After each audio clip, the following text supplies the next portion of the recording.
Olá, sejam muito bem-vindos a mais um estudo promovido pelo Centro Espírita Bezerra de Menezes, o Apóstolo do Bem. Se você ainda não é inscrito em nosso canal, inscreva-se.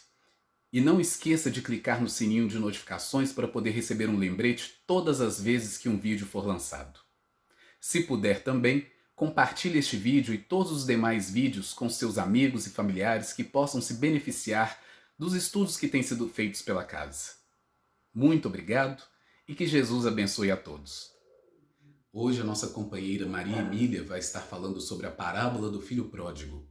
Nós vamos cantar a música Herança, que foi inspirada nessa mesma parábola.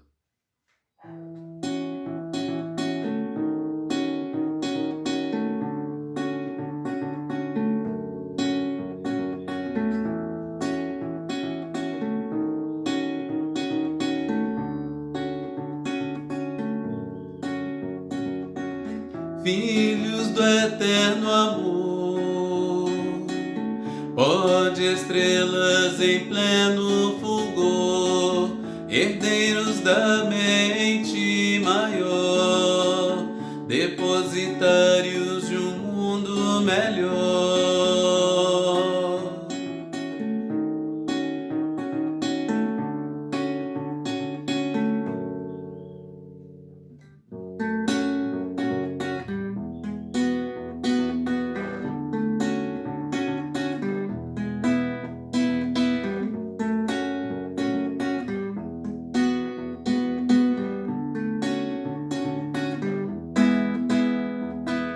Do princípio nada sabemos, Deus, Espírito e matéria, no universo em que vivemos, o pensamento reverbera.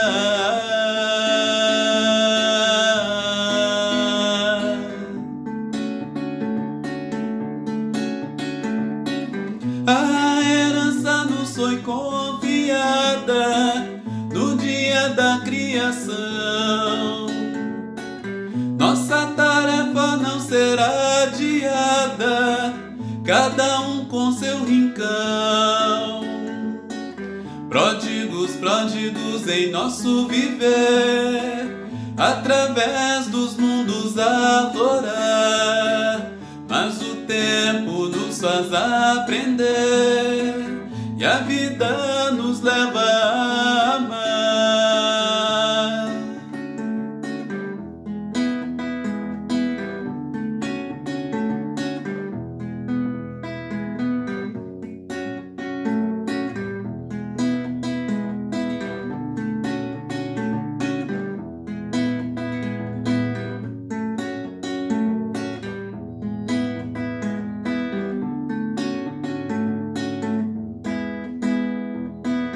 Do princípio nada sabemos, Deus, Espírito e matéria, no universo em que vivemos, o pensamento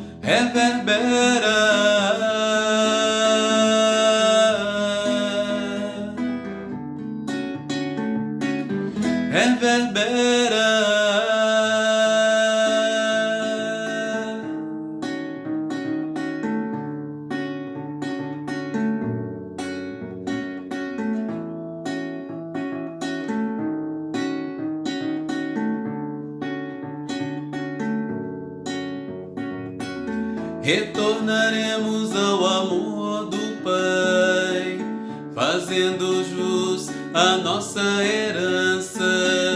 É trabalho que não se esvai, amor, fé e esperança. Senhor Jesus, queridos amigos espirituais, no iniciar de mais uma semana abençoada, possamos nós nos reunirmos em Teu nome para mais este estudo do Teu Evangelho, estudo de Tuas palavras para nós, para o nosso aprendizado, para o nosso conhecimento, para o nosso crescimento, para a libertação de nossas consciências. para a nossa aproximação de nosso Pai amado. Possamos, Senhor Jesus, com muita alegria e com muita gratidão em nossos corações, recebermos mais esta semana de crescimento, de trabalho, de estudo, de renovação. Possam os companheiros espirituais, em especial a equipe do Dr. Bezerra de Menezes, o apóstolo do bem, mentor espiritual de nossa casa querida, nos fortalecer para que possamos enfrentar cada um dos desafios que a semana nos propõe, com fé, com confiança, com esperança, e possamos irradiar as melhores de nossas energias em favor de todos aqueles que sofrem do corpo e do espírito, onde quer que se encontrem. Muito obrigado por tudo, Senhor Jesus, pois que só podemos agradecer por todas as bênçãos que temos recebido. Se conosco, hoje, agora e sempre, que assim seja. Caros irmãos, a nossa proposta de hoje é o estudo da parábola do filho pródigo. Parábola já bastante conhecida, de grande significado, como todas as parábolas que Jesus deixou para nós. Vamos aproveitar para, sob as luzes da doutrina espírita, extrairmos dessa parábola todo o conteúdo espiritual e moral que ela traz para nós. Jesus deixou diversas parábolas e assim elas chegaram do tempo dele aqui na Terra até nós, e a doutrina espírita vem trazer a chave para o nosso entendimento, descortinando, tirando o véu sobre qualquer aspecto que pudesse ficar oculto.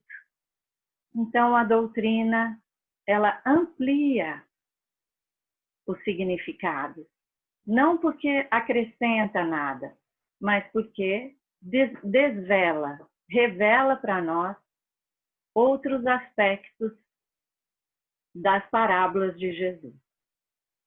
Então, é um processo pedagógico que Jesus utilizava, utilizando figuras do dia a dia, do cotidiano, daquele povo daquela época. E assim, chega até nós, e nós vamos aproveitar esse processo para, junto com Kardec, conhecermos e aprendermos um pouco mais. Então, vamos fazer a leitura da parábola, já conhecida, como a gente disse, né, por muitos, que por si só já traz muita luz, muito esclarecimento. E depois vamos fazer a análise desses versículos que nós encontramos em Lucas, no capítulo 15, versículo de 11 a 32. Então, vamos juntos fazer essa leitura. A parábola do filho pródigo, Lucas 11 até 32.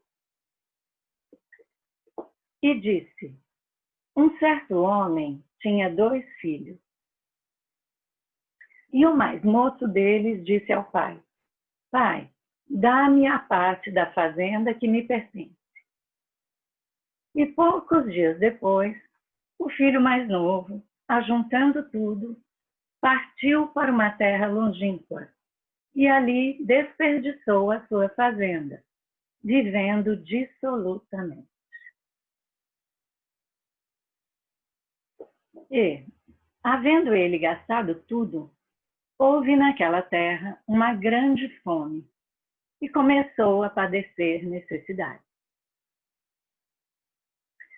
E foi e chegou-se a um dos cidadãos daquela terra, o qual o mandou para os seus campos a apacentar porcos. E desejava encher o estômago com as bolotas que os porcos comiam, e ninguém lhe dava nada. E caindo em si, disse: quantos trabalhadores de meu pai têm abundância de pão, e eu aqui pereço de fome. Levantar-me-ei e irei ter com meu pai, e dir-lhe-ei: Pai, pequei contra o céu e perante ti. Já não sou digno de ser chamado teu filho. Faze-me como um dos seus trabalhadores. E levantando-se, foi para seu pai. E, quando ainda estava longe, viu o seu pai, e se moveu de íntima compaixão, e correndo, lançou-se-lhe ao pescoço e o beijou. E o filho lhe disse: Pai, pequei contra o céu e perante ti, e já não sou digno de ser chamado teu filho. Mas o pai disse aos seus servos: Trazei depressa a melhor roupa e vestilho, e ponde-lhe um anel na mão e sandálias nos pés. E trazei o bezerro cevado, e matai-o, e comamos e alegremo-nos. Porque este meu filho estava morto e reviveu. Tinha se perdido e foi achado. E começaram a alegrar. E o seu filho mais velho estava no campo. E quando veio e chegou perto da casa, ouviu a música e as danças. E chamando um dos servos, perguntou-lhe o que era aquilo. E ele lhe disse: Veio teu irmão e teu pai matou o novilho cevado, porque o recebeu são e salvo. Mas ele se indignou e não queria entrar. E saindo o pai, instava com ele. Mas respondendo ele, disse ao pai: Eis que te sirvo há tantos anos, sem nunca transgredir o teu mandamento, e nunca me destes um cabrito para alegrar-me com os meus amigos. Vindo, porém, este teu filho, que desperdiçou a tua fazenda com as meretrizes, mataste-lhe o bezerro cevado. E ele lhe disse: Filho, tu sempre estás comigo, e todas as minhas coisas são tuas. Mas era justo alegrarmos-nos e regozijarmos-nos, porque este teu irmão estava morto e reviveu. Tinha se perdido e foi achado. Então, meus irmãos, aqui está a nossa parábola. E nós vamos começar a fazer essa interpretação agora desses aspectos da parábola. Vamos juntos. Qual é o contexto da parábola? Aqui nós já vimos, né? Quando fala um certo homem. A parábola, Jesus se referia a Deus, né? Então, qual que é o contexto dessa parábola? Quando se aproximaram de Jesus alguns publicanos e pecadores para ouvi-lo, os fariseus, observando isso, fizeram uma crítica a Jesus e disseram: este homem recebe e come com pessoas de má vida. Então, em Lucas, que conta isso para nós, aí Jesus vai propor 3 parábolas. Uma é a da dracma perdida, a outra é da ovelha perdida. E a terceira é essa, a parábola do filho pródigo, que nós estamos apresentando aqui para analisarmos juntos. E dessas 3 parábolas, a ideia principal é da alegria do céu por um pecador que se arrepende. Então, nós contextualizamos, né? Jesus atendia publicanos, pecadores, os fariseus se incomodam. E aí Jesus vai nos dar a lição através dessas parábolas. Bem, nós já temos aqui a definição, então, de quem é esse homem. É Deus. E os 2 filhos? os 2 filhos vão representar as 2 personalidades. Em geral, a humanidade, né? Os filhos somos nós. E ele vai destacar essas 2 personalidades. Um deles, o mais novo, que a gente entende ainda como mais novo, inexperiente. Ele vai pedir a sua parte na herança, ou seja, na fazenda, né? Então, o que é essa fazenda? Os 2 filhos são as 2 personalidades. E essa fazenda, o que seria? A herança, né, que esse filho tinha direito, que nós podemos entender como talentos, valores, bens. É tudo aquilo que nos cabe na nossa jornada como filhos de Deus. São todas as oportunidades que nós recebemos na reencarnação. Quando ele pede a herança e arruma as suas coisas e parte para uma terra longínqua, essa terra longínqua nós podemos entender como a reencarnação. Então, o homem vem com seus valores, com seus talentos, com seus bens, prepara-se para a reencarnação. Então, essa terra longínqua para onde ele vai é a reencarnação aqui na Terra. E ele traz, como nós trazemos, a nossa fazenda, os nossos recursos que nós temos aqui, enquanto encarnados. E esses recursos são diversos.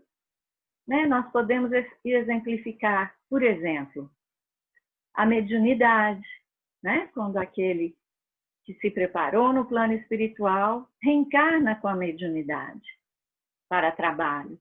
Isso faz parte da herança, da fazenda, É um talento, é um bem.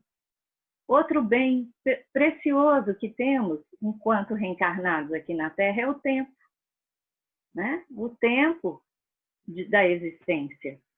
O próprio corpo também é um empréstimo, Uma desses valores da herança. É um bem que nós temos, o corpo que nos permite o trabalho aqui na Terra. A família. Então, vejamos como se amplia essa questão da fazenda. O homem mais novo se prepara e parte para a reencarnação com toda a sua bagagem espiritual. Mas o que acontece com o nosso irmão? Que somos nós mesmos, Ele vai para uma terra longínqua e gasta todos os seus talentos.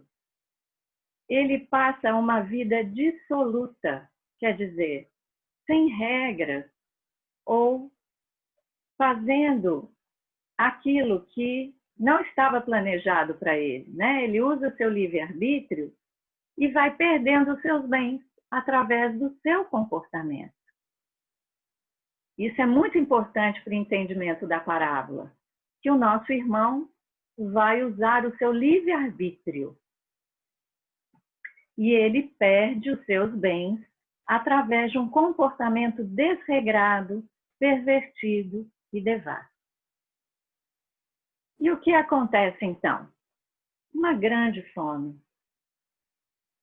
Vêm as provas e expiações. Mas as provas e expiações não vêm por causa da maneira como ele se comportou. Vem porque o ambiente espiritual do nosso planeta Terra é de provas e expiações.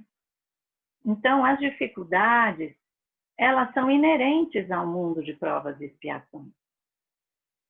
Vem a grande fome. Então, essa grande fome pode ser entendida como os desafios pelos quais nós passamos aqui na Terra. E nós não podemos prever todos esses desafios, porque estamos diante de uma dificuldade, ela se resolve, mas logo vem outra, não é assim? E estamos tendo esse exemplo no momento em que, em pleno século XXI, estamos vivendo uma pandemia que nos traz grandes limitações, além das dores, das perdas das vidas humanas, das grandes dificuldades trazidas no planeta como um todo. Pode ser chamada de uma grande fome também, essa pandemia. Então, são provas e expiações pelas quais todos nós devemos passar. Voltemos ao nosso irmão, ou nós mesmos, o filho mais novo. Ele reencarna com toda a sua herança ou fazenda, com todos os seus dotes, recursos, como a inteligência, a família, o trabalho, a mediunidade, o tempo. E quando vem a grande fome, o que acontece com ele? Ele precisa enfrentar essa grande fome. Então, na parábola, diz assim: houve naquela terra grande fome, quer dizer, a situação evolutiva aqui do planeta Terra. Mas ele não havia gastado tudo? Então, e foi e chegou-se a um dos cidadãos daquela terra, o qual o mandou para os seus campos apacentar os porcos. O que quer dizer, então, esse cidadão do lugar?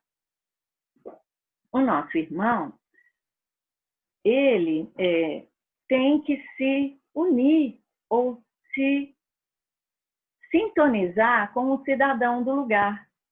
Ele estava em sintonia com um cidadão daquele lugar. Mas ele não estava preparado para enfrentar uma grande fome. Então, o cidadão do lugar é essa sintonia com o mundo.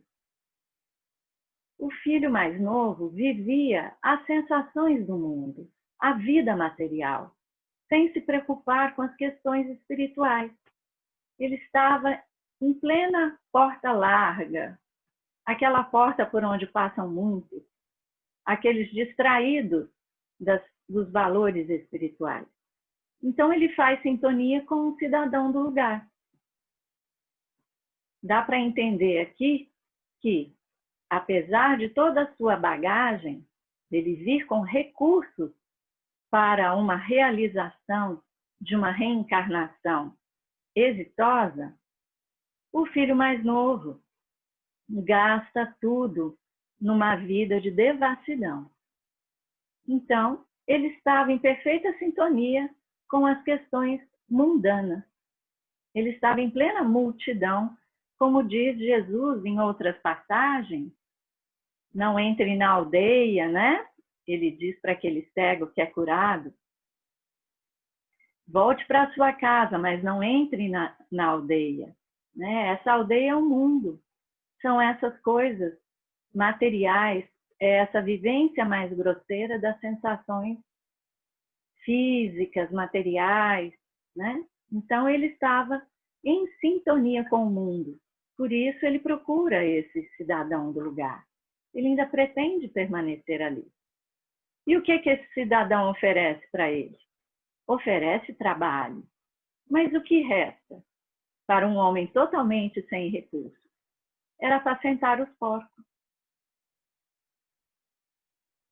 E os porcos aqui vão representar a vibração mais baixa, né? Entendendo não o animal em si, mas aqui nós vimos uma figura de linguagem, quando Jesus usa esse quadro, né? Que o nosso irmão vai apacentar porcos, ele está dizendo ali da baixa vibração. Né? Só restou para ele apacentar porcos. E o porco é aquele que se alimenta das cascas, né? Dos restos. Né? E ele era considerado um animal impuro pelos judeus. Então, é um animal de baixa vibração, é o terra-terra que representa os porcos. É a baixa vibração. nosso irmão, ele havia desperdiçado o seu tempo, os seus talentos, a sua inteligência, gastando tudo apenas com prazeres, buscando só satisfações imediatas. E a sua vibração, como não podia ser diferente, vai lá para baixo.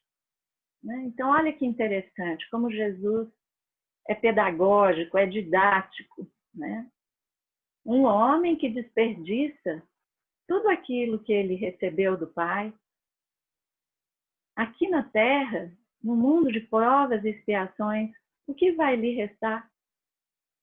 O nosso irmão sintoniza com o cidadão do lugar, consegue trabalho, mas era apacentar os porcos. E o pior, ele vai passar necessidade nesse trabalho dele. Diz-nos a parábola que ele começa a passar fome. Ele queria se alimentar e ninguém lhe dava nada. No versículo 16, e desejava encher o seu estômago com as bolotas que os porcos comiam, e ninguém lhe dava nada. Olha que situação, gente. Ele não tinha mais recursos, ele consegue trabalho, mas era um trabalho na lama, na baixa vibração. E ele não consegue se satisfazer ali. Então, nós encontramos uma análise sobre essa parte de Rodolfo Caligares muito interessante, que ele diz o seguinte: então, essa fome é porque ele vivia na superficialidade, que são apenas a vivência das sensações que não saciam. Rodolfo Caligares diz o seguinte: enquanto vivemos as sensualidades grosseiras, as vaidades mundanas, qual as cascas sem substâncias que engordam e pesam, mas não alimentam, depois de algum tempo estamos com fome, a fome do espírito e do coração. Numa análise de autoconhecimento e de observação da nossa sociedade, percebemos que a grande parte da humanidade vive essa superficialidade, busca apenas essas sensações mais grosseiras. E na hora que vem a fome, elas ficam como que perdidas, sem ter recursos, ou sem ter para onde recorrer, ou onde recorrer. Podemos dar uns exemplos aqui dessas sensações grosseiras.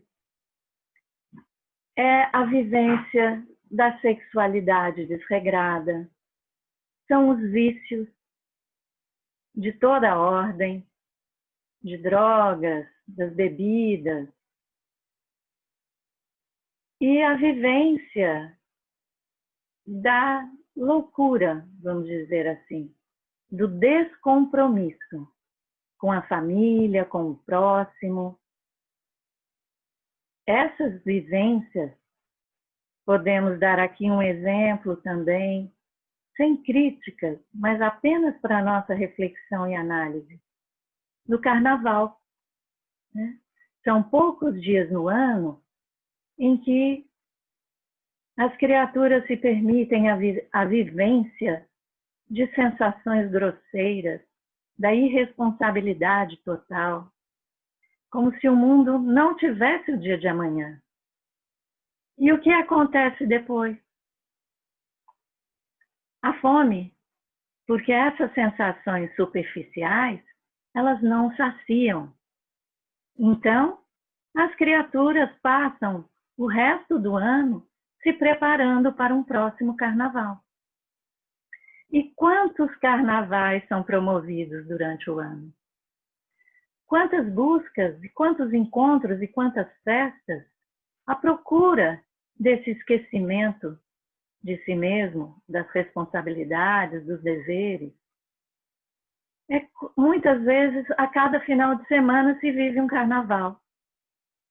Então, na sociedade como um todo, nós encontramos muitos desses filhos, como o filho mais novo.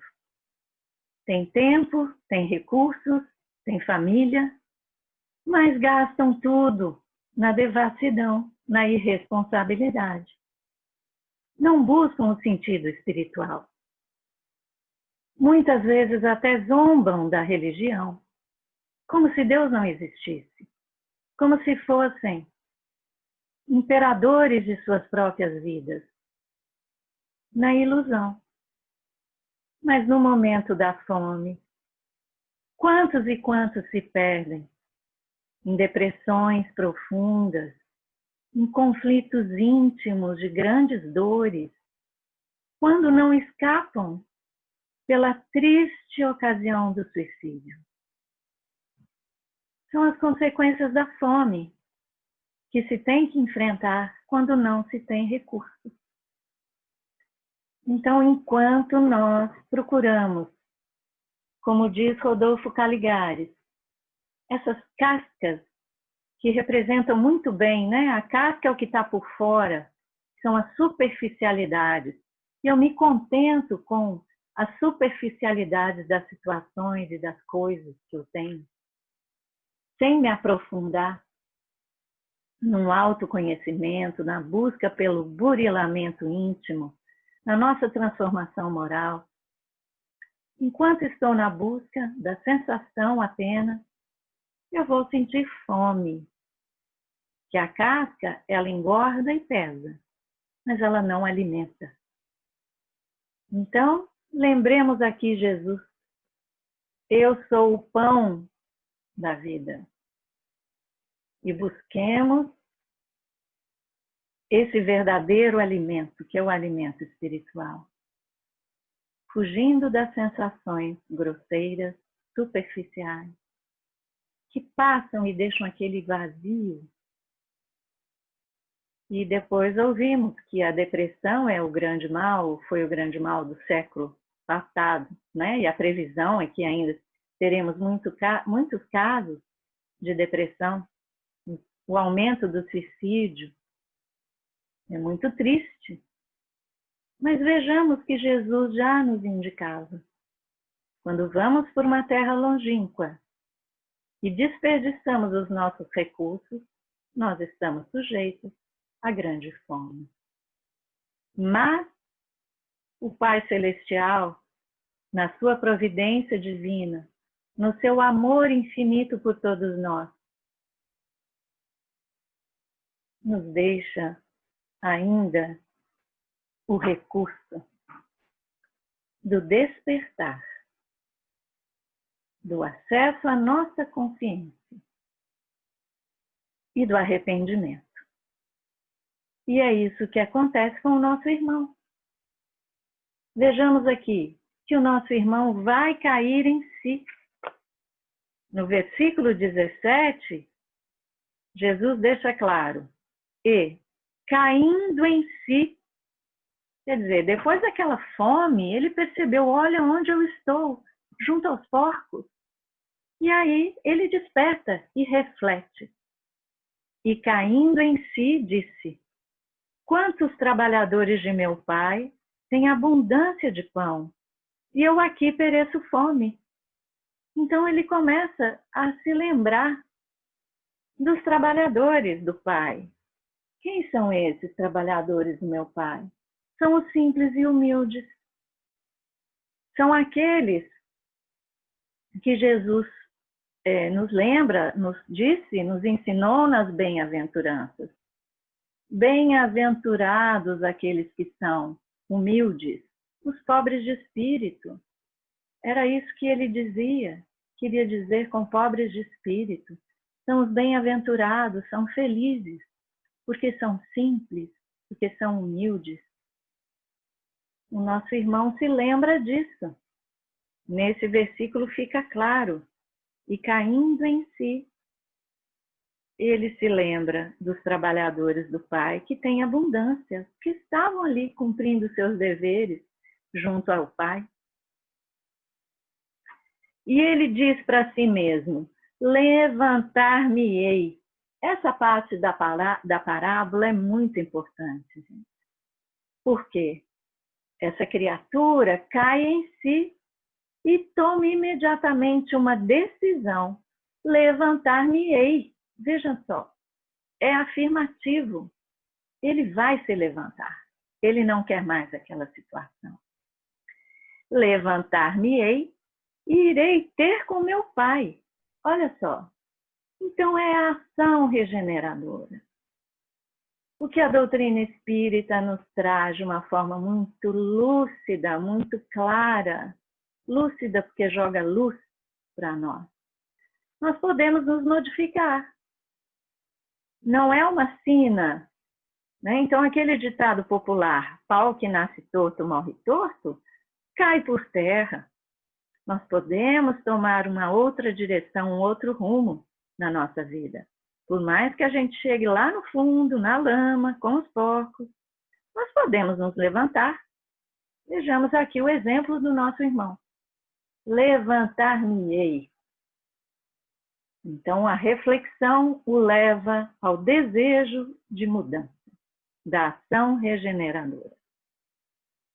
E lá vai ele.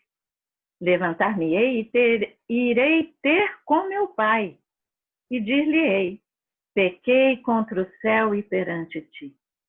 Já não sou digno de ser chamado teu filho. Faze-me como um dos teus trabalhadores. Olha aqui o reconhecimento da necessidade de mudança. Ele quer voltar, mas não como filho. Ele sabe que ele perdeu. Mas vejamos. O que quer dizer essa tomada de consciência? E ele diz que vai dizer ao Pai: pequei contra o céu e perante ti. Que céu é esse que ele está dizendo? É a consciência.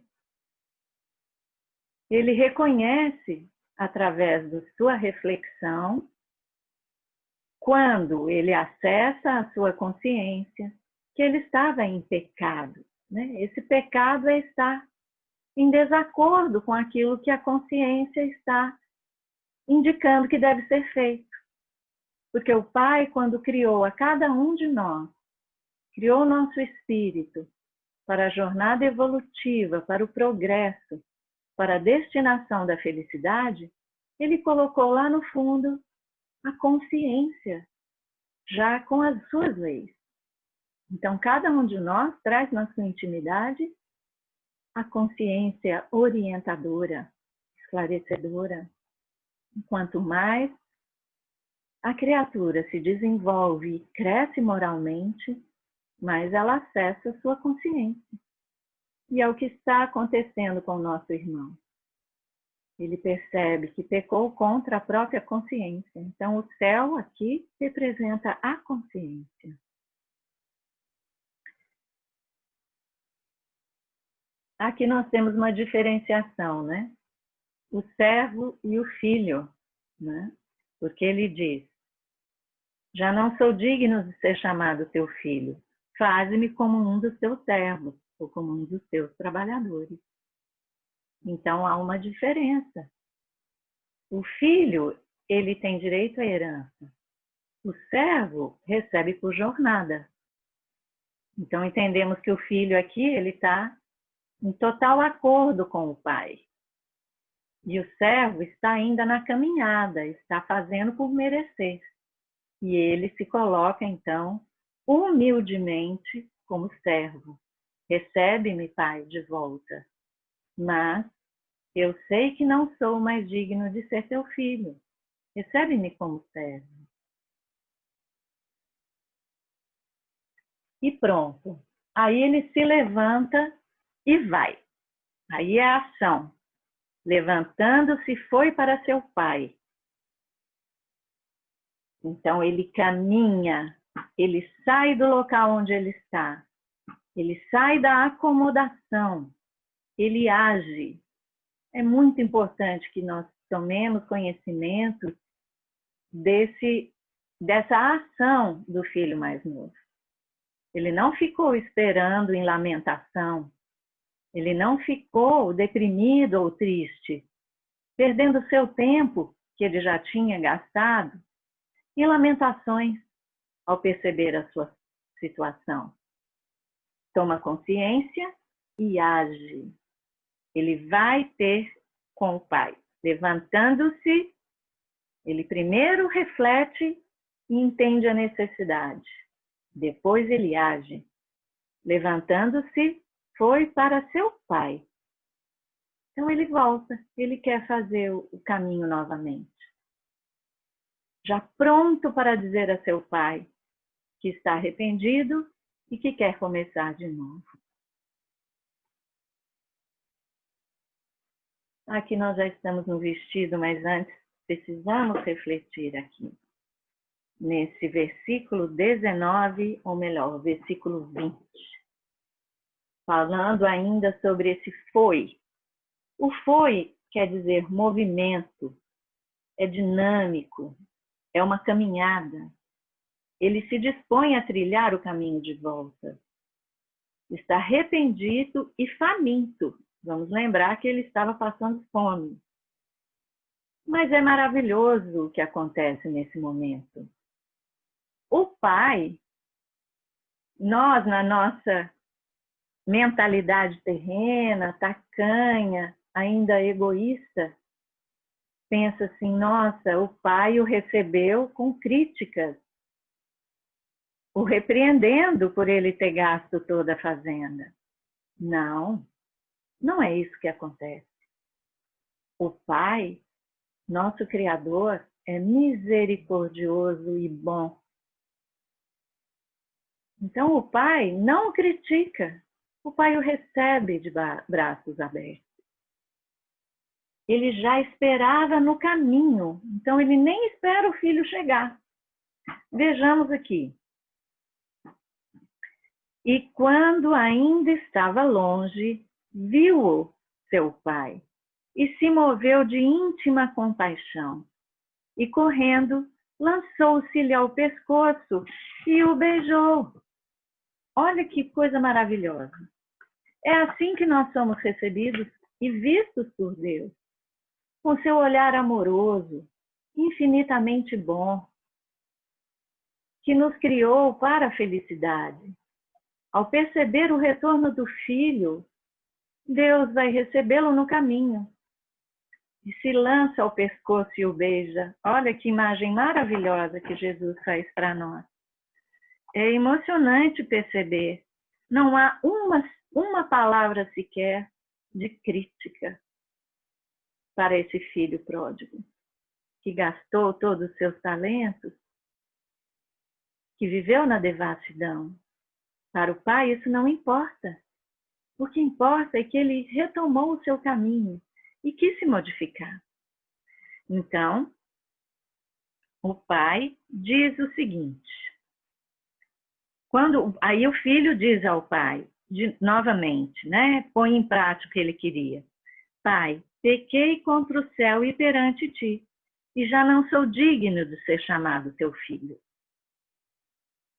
Mas o pai disse ao servo, trazei depressa a melhor roupa, e vestilho, e ponde-lhe um anel na mão, e sandálias nos pés. Olha que interessante. O pai não fala nem sequer uma palavra com esse filho. Depois de recebê-lo com um abraço e com beijo, ele vai providenciar alguns recursos para esse filho. Chama seus servos e pede para eles, trazei depressa a melhor roupa ou vestido.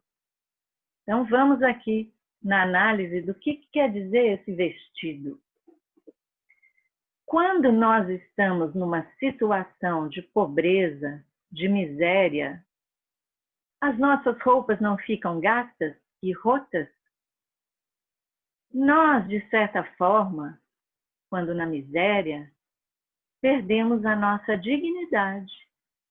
Nós vemos aí, com um olhar de tristeza, tantas pessoas sem mesmo ter onde tomar um banho, fazer a sua higiene pessoal, né? A gente vê isso pelas ruas. Pessoas sem lar, sem casa, elas se sentem envergonhadas. De uma certa forma, para a sociedade, elas perderam a sua dignidade. Então, estar com uma roupa ou com um vestido bem posto, limpo, traz de volta a dignidade da pessoa. Então, quando a parábola fala que o pai pediu que os servos providenciassem um vestido ou uma roupa, é isso que quer dizer. É a dignidade restabelecida. E podemos também entender como corpo. E mais para frente aqui nós vamos ver por quê. Então, essa roupa, essa melhor roupa, viu? Não foi qualquer roupa, não. A parábola diz assim, o melhor vestido. Em outras traduções, a melhor roupa. Trazei depressa a melhor roupa. Então, interessa ao pai que a dignidade seja restaurada a esse filho. Não a crítica, não a admoestação, mas sim o restabelecer da dignidade para ele. E vestilho. E ponde-lhe um anel na mão. O que quer dizer anel? Nós vamos chegar lá no anel. Vamos ver aqui que o pai pede, vou pôr todas as palavras de uma vez, né?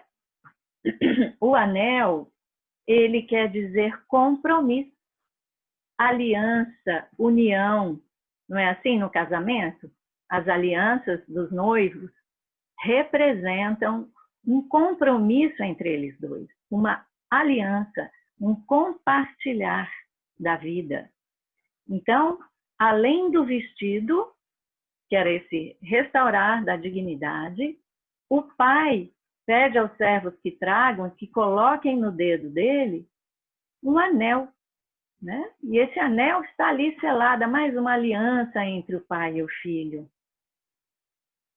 E também uma sandália nos pés. Então, aqui, a sandália representa a base, a sustentação para a caminhada. Quando nós estamos sem sandálias, os nossos pés se machucam, a caminhada é dolorosa, é árdua, é muito mais difícil. Não temos base, mas o Pai nos dá a base. Ele permite que nós tenhamos essa sustentação, ele nos sustenta na caminhada. Deus nos sustenta na caminhada. Então, quando Jesus descreve na parábola que o pai, ao receber o filho arrependido, dá a ele um vestido novo, uma melhor roupa, um anel, uma sandália, é a base da caminhada, novamente digno de ser filho, com um compromisso, uma aliança com o pai. Ele está falando também de uma nova reencarnação, de uma nova oportunidade. Então, o vestido também pode ser entendido como um corpo. Aquele filho vai novamente receber outra oportunidade.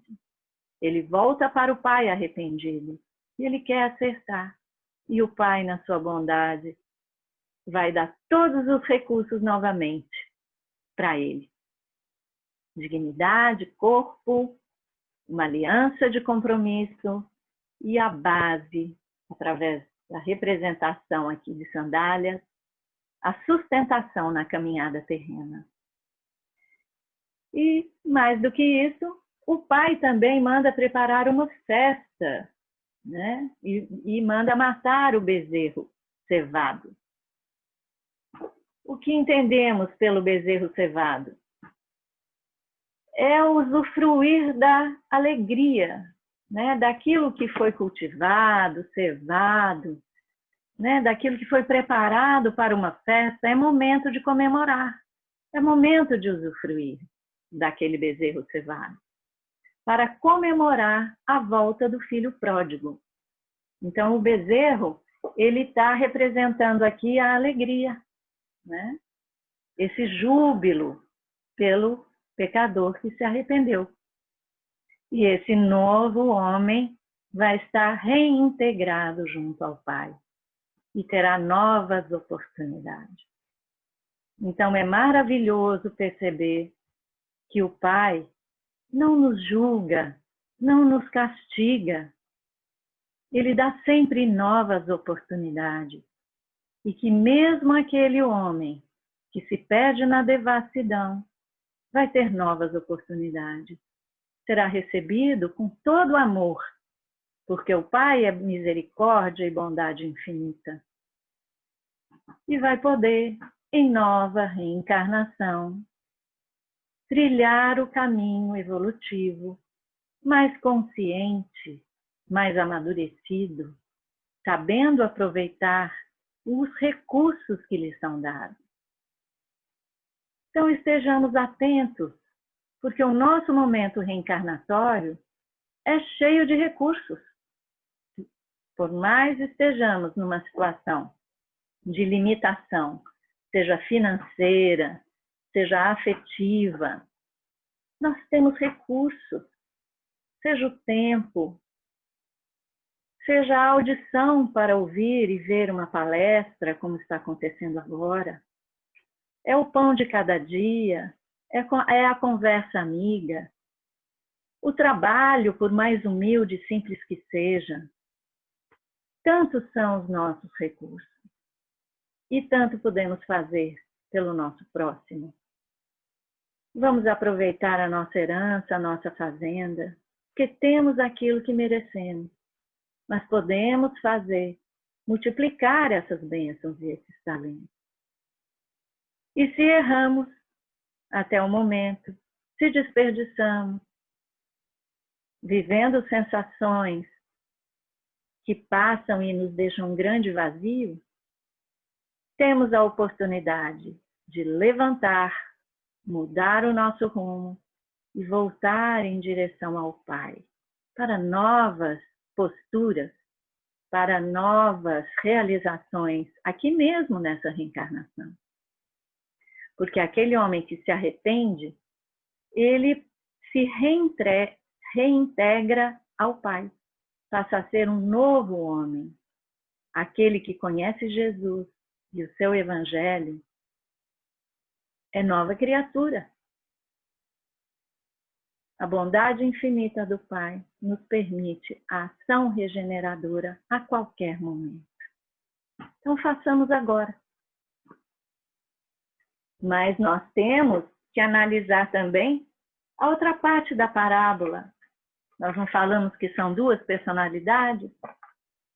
O filho mais velho, ele estava nos campos e ouve ao longe a música, a festa, e logo pergunta aos criados: o que é isso? E os servos dizem a ele: seu irmão que voltou são e salvo.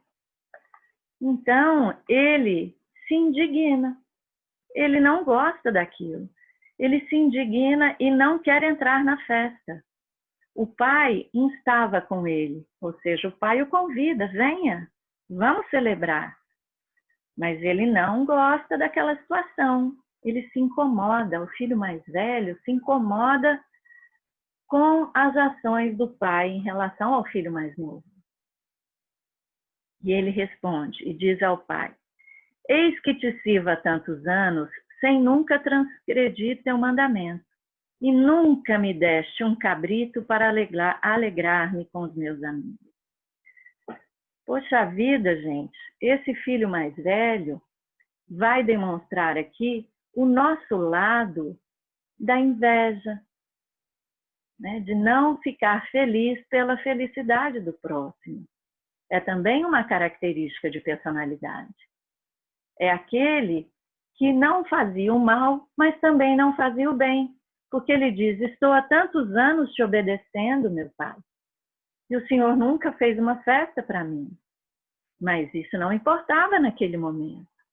E o pai vai dizer a ele: filho, tu sempre estás comigo, e todas as minhas coisas são tuas.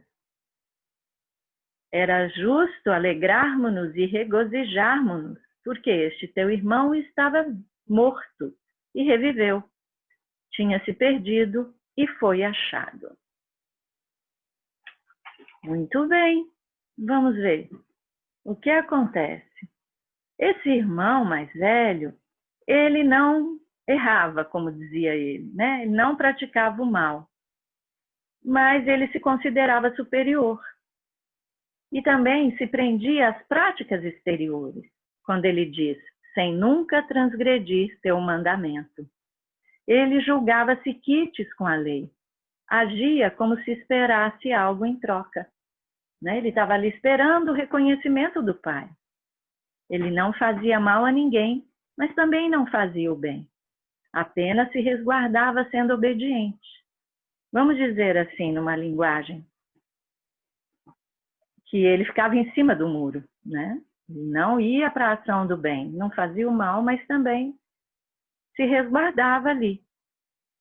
O caminho evolutivo dele poderia estar sem a mancha do erro, mas ele não tinha desenvolvido o sentimento. Depois ele se mostra ciumento, egoísta, invejoso, orgulhoso. Ele queria a fazenda só para si. Ele não sabe se alegrar com a felicidade do seu irmão.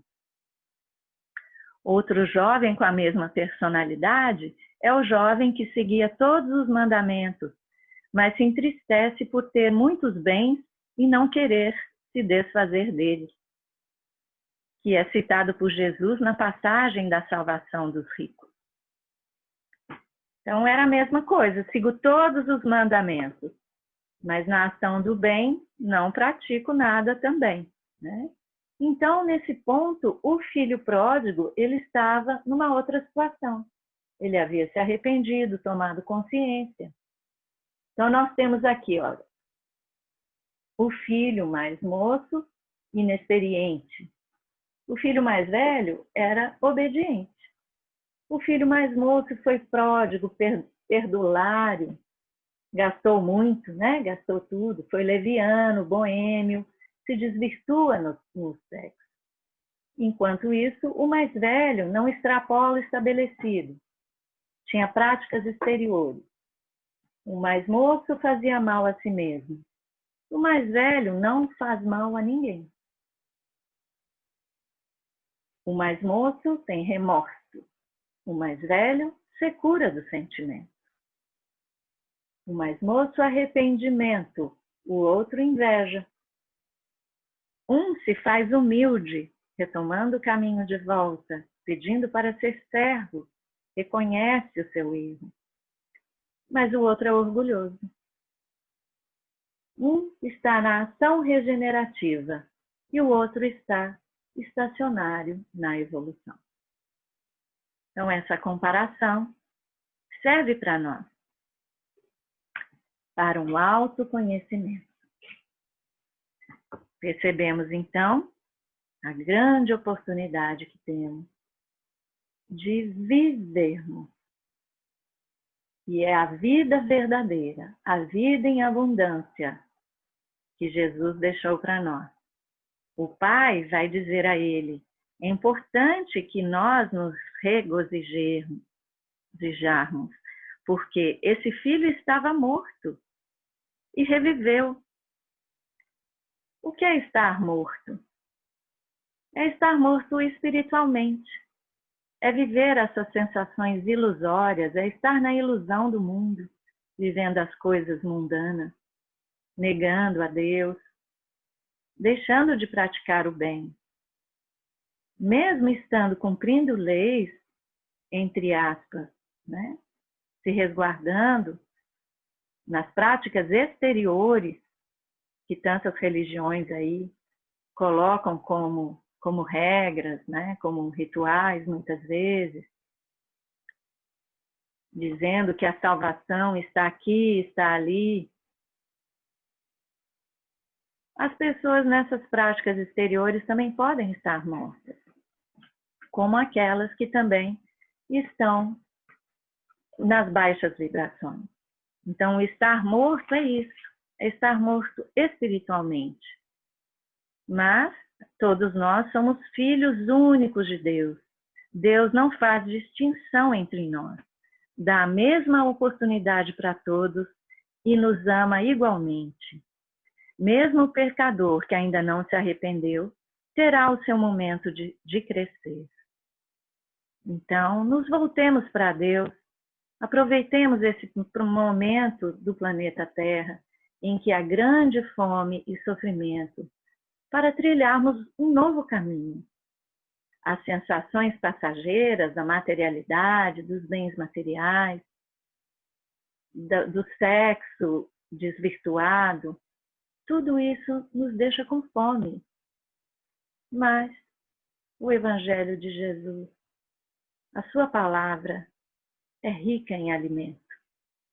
E assim nós devemos buscar a nossa modificação. O Pai nos aguarda de braços abertos. Desejamos a todos bom ânimo, saúde e paz. Querido amigo Jesus, estamos muito agradecidos por mais este estudo, pelos esclarecimentos, pelas observações, por tudo aquilo que ele traz, que nos eleva a alma, que nos faz refletir sobre a nossa posição na criação divina. Somos todos filhos pródigos, tentando retornar ao amor infinito do Pai. E possamos, com a herança que nos foi dada, que nos foi confiada, multiplicarmos as bênçãos que nos foram concedidas, hoje, agora e sempre. Que assim seja.